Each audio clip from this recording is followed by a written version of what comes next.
Morning. What's up, bro? How you living?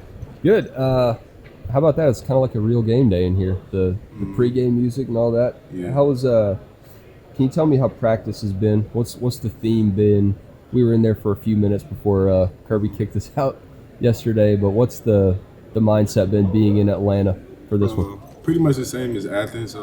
We know we had a change of scenery, but we just wanted to kind of have the same attitude and approach practice the same way we do while we're back home. So we just want to compete, strain, and finish. That's pretty much the message and the motto, and just keeping the main thing. So.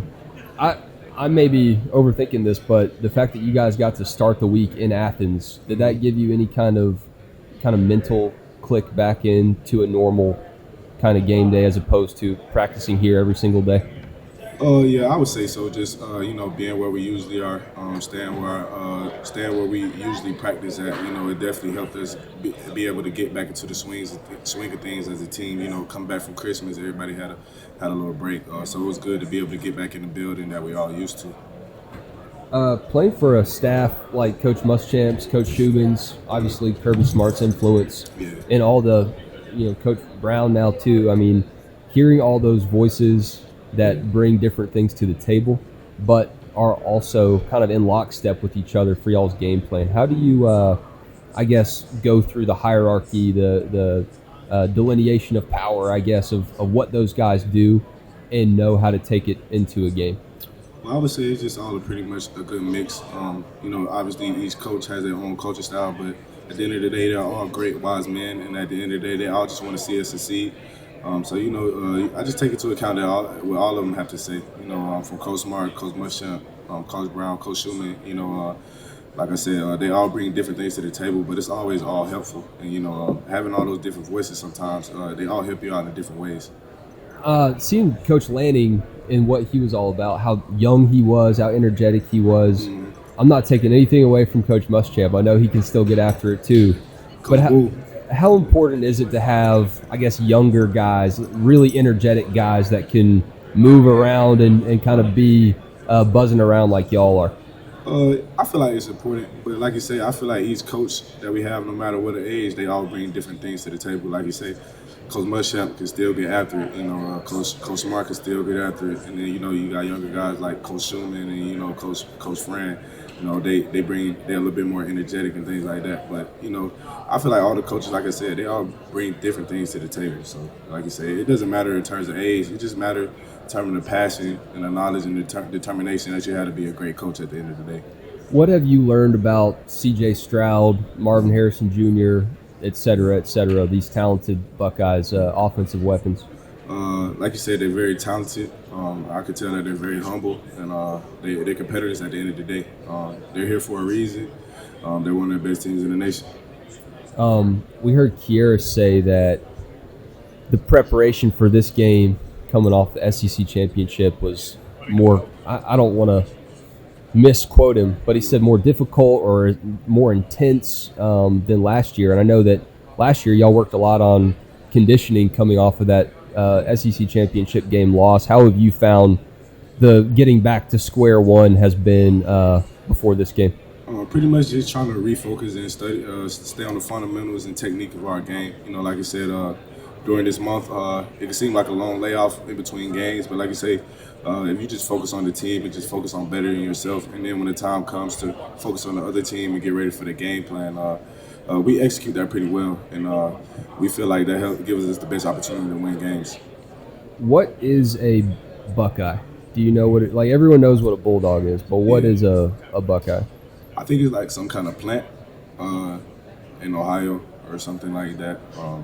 I never really actually seen the actual Buckeye. I think it kind of looks like a nut a little bit, I think so. But I'm not sure what it grows into or anything like that. I don't know. I'm trying to find out. Yeah. I'm trying to figure it out today. Let me know. I know about like the candy. It's like almost like a Reese's cup. Like you dip the peanut butter ball in the chocolate, and that's a Buckeye too. Sure. I don't know what it is exactly, but I know it's a very pivotal and prominent figure in college football, and it has been for a long time. So. Thanks, Chris. Yes, sir. Chris, what lessons have you guys learned from the SEC championship that you could take into this game? Well, From the standpoint of just the back end defensive backs, we know we didn't have our best game, and like you say, during the month that we had, pretty much in between games, we just wanted to focus on our fundamentals and our technique, and getting back to what we usually do. Thankfully enough, we have an opportunity to go out there and write a different story, and that's what we want to do. Last year, you came into the semifinals as the hunter. Mm-hmm. This year, you're coming in as a defending champs as the hunted. Does that kind of play differently into you guys' perspective into this game? No, sir. We always the hunters. We'll never be hunted. And, having this game in your backyard, just 70 miles from Athens, how big of a deal does that play into this game? I don't think it's pretty much of a big deal. It's a big game with high stakes, and I know both teams are going to bring the energy no matter what, and they're going to lay it all on the line. So, it just comes down to the magnitude of the game. Chris, one thing, any player loves to go best on best. Mm-hmm. Obviously, the talk of Jose's wide receiver. So, how exciting of a challenge is that for y'all? And what are y'all seeing on film from that? Definitely a very exciting challenge. Like you said, any competitor, true competitor, they definitely want to go best on best.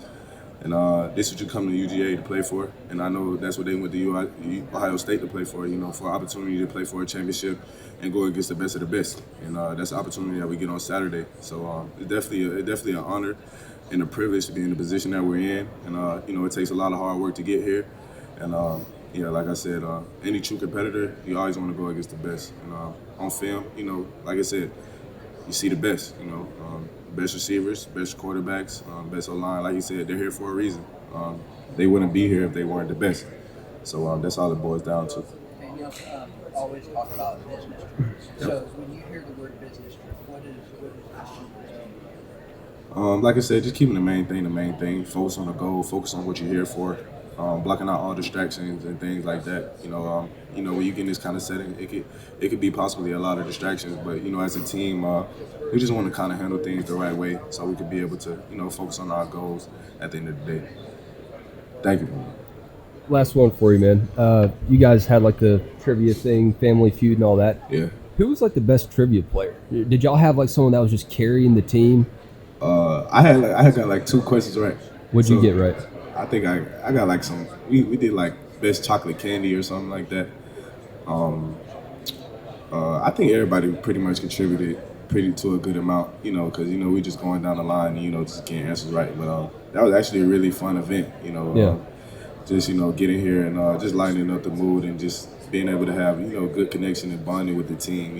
Sure. It was pretty fun for sure. Yeah, I know it can be hit or miss at some of these bowl games. I'm not asking you to throw anyone under the bus, but I've seen some things that just don't seem very fun, but they've kept y'all pretty engaged this week, it seems like. Yeah, this is definitely one of the best bowl games I've been to. Shout out to Chick-fil-A Peach Bowl for sure. What did y'all get? Do y'all still have like a gift package? And yeah, we got like a little football per diem card, things like Okay. that. You know what I'm saying? So like, obviously very fresh gear. Well, yeah. Yeah. Nike takes care of you there. Yeah, Nike always gonna take care of us. So shout out to Nike too. Okay, so they're giving you more than like some Chick-fil-A sauce packets and stuff. Oh yeah. Yeah. I love Chick-fil-A though. It's one of my favorite fast food spots. So shout out to Chick-fil-A again. All right, man. Best of luck. Thank you for your time today. For sure, man. Appreciate it.